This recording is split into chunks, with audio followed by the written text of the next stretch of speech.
తప్పనిసరైనవి. తప్పు చేయడం అనేది అంతా ముగిసిపోయింది. మనం దేవుని కొరకు ఫలమును ఫలించినట్లు మృతుల్లో నుండి లేపబడిన క్రీస్తును వేరొకని చేరుటకు మనం దేవునికి ఎలా ఫలించగలం? ఆయన్ని తప్ప అందరినీ అనుసరిస్తూ ఉంటే. ఆత్మీయ నాయకులు జాగ్రత్తగా ఉండాలి. అలాగే క్రైస్తవులు కూడా బహుశా కనీసం ఈ విషయంలో దేవుడు అన్నాడు అన్న పదంలో,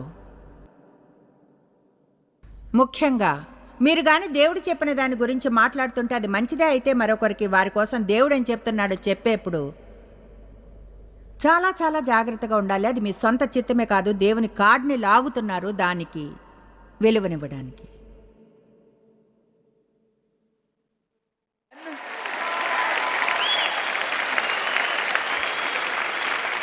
నాకు దేవుడు చెప్పాడు నువ్వు అతన్ని పెళ్లి చేసుకోకూడదని. అయితే సిల్లీ థింగ్, నోరు మూసుకోండి. వారి కోసం ప్రార్థించండి. వాళ్ళుగా వచ్చి అడిగితే మిమ్మల్ని ఏమంటారని అప్పుడు చెప్పాలి ఎలా ఫీల్ అవుతున్నారో.